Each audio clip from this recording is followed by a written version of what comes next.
नमस्कार, जय श्री राम, जय श्री महाकाल दोस्तों। स्वागत है आप सभी का एक बार फिर से आपके अपने चैनल लेफ्टेबल्स पर। आज के वीडियो में बात करने वाले हैं दो बहुत ही इम्पोर्टेंट स्टॉक मार्केट कॉन्सेप्ट्स के बारे में। मार्केट कैपिटलाइजेशन, जिसको मार्केट कैप भी बोलते हैं, एंड दूसरा है एंटरप्राइज वैल्यू। ये दोनों ही टर्म्स आपने ज़रूर सुने होंगे, लेकिन आज हम इन्हें एकदम सिंपल तरीके से समझेंगे और रियल लाइफ एग्जांपल्स के साथ जोड़ेंगे ताकि आप इन्हें अपने दिमाग में फिट कर सको।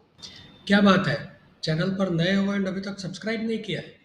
सोचना बंद करो एंड फटाफट सब्सक्राइब कर लो एंड बेल नोटिफिकेशंस को ऑन कर लो ताकि आपकी लर्निंग्स रुक ना जाए। और अगर कुछ सीख रहे हो तो वीडियो को लाइक कर दो एंड एंड तक ज़रूर देखना ताकि कॉन्सेप्ट्स क्लियर हो पाए।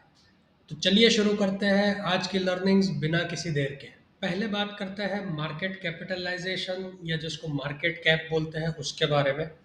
मार्केट कैप का मतलब होता है कि किसी भी कंपनी को खरीदने का कितना पैसा लगेगा अगर उसके सभी शेयर्स को करंट मार्केट प्राइस में खरीदना हो, तो कितना पैसा लगेगा उसको बोलते हैं मार्केट कैप। इसका फॉर्मूला बहुत ही इजी है। करंट मार्केट प्राइस पर शेयर जो चल रहा है उसको total number of outstanding shares के साथ मल्टीप्लाई करोगे तो किसी भी कंपनी का आप मार्केट कैपिटलाइजेशन जान सकते हो। चलिए एक एग्जांपल के साथ समझते हैं। मान लो एक कंपनी है जिसने 1 लाख शेयर्स इश्यू करे हुए हैं और उसका मार्केट प्राइस अभी चल रहा है 20 रुपये पर शेयर। तो उसका मार्केट कैपिटलाइजेशन क्या होगा? बहुत ही सिंपल है।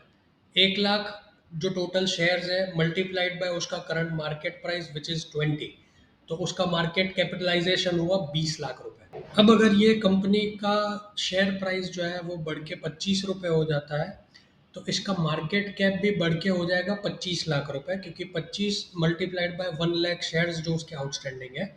और अगर शेयर का प्राइस गिरता है तो सिमिलरली मार्केट कैप भी उसका घट जाएगा। ये कॉन्स्टेंटली चेंज होते रहता है। मार्केट कैप के हिसाब से स्टॉक्स को कैटेगराइज किया जाता है: large cap stocks, mid cap stocks and small cap stocks. Large cap stocks की अगर मैं बात करूं तो ये सबसे बड़ी कंपनीज होती है, जैसे रिलायंस, टीसीएस, एचडीएफसी बैंक। इनका मार्केट कैपिटलाइजेशन बहुत ही बड़ा होता है और ये स्टेबल कंपनीज होती है। मिड कैप स्टॉक्स ये मीडियम साइज कंपनीज होती है, जैसे डाबर, गोदरेज प्रॉपर्टीज। इनका ग्रोथ पोटेंशियल हाई होता है।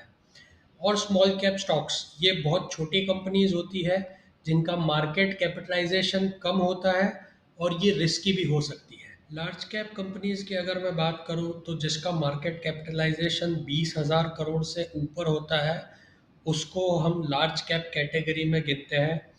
मिड कैप जो मार्केट कैपिटलाइजेशन है उसमें हम 5,000 करोड़ से 20,000 करोड़ तक की मार्केट कैपिटलाइजेशन वाली कंपनीज को कंसिडर करते हैं।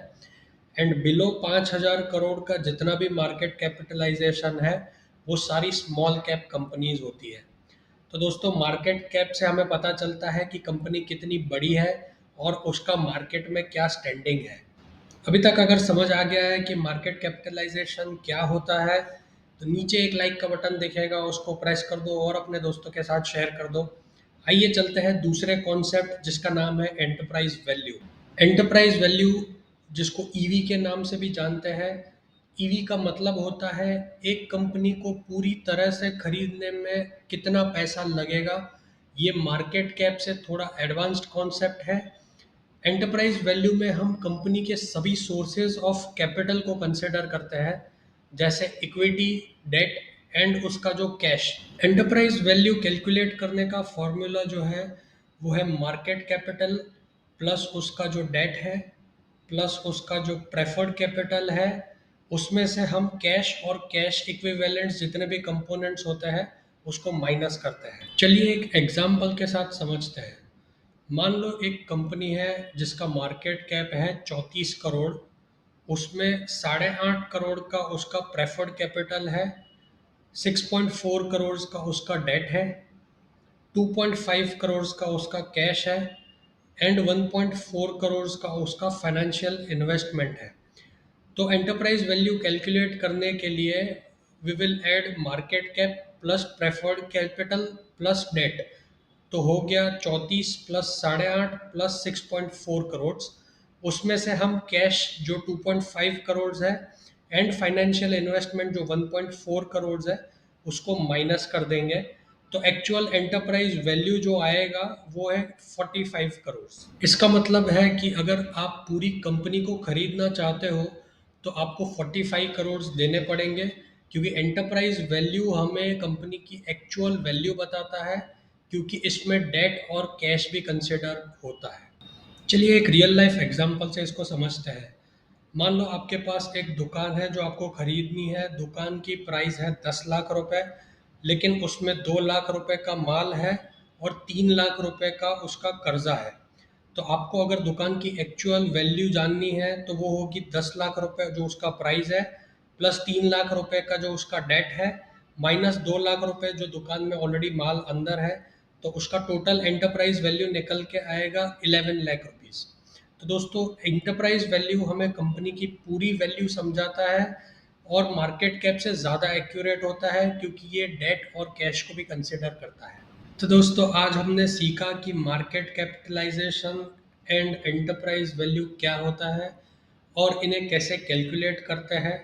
मार्केट कैप हमें कंपनी का साइज बताता है, जबकि एंटरप्राइज वैल्यू हमें कंपनी की एक्चुअल कॉस्ट बताता है। दोनों ही कॉन्सेप्ट मार्केट में इन्वेस्ट करने के लिए बहुत ही इम्पोर्टेंट है। अगर वीडियो पसंद आया है तो प्लीज़ इसको लाइक करें, शेयर करें अपने फ्रेंड्स एंड फैमिली के साथ जो सरल भाषा में फाइनेंस सीखना चाहते हैं। मिलते हैं अगले वीडियो में, तब तक के लिए जय श्री राम, जय श्री महाकाल, हैप्पी इन्वेस्टिंग।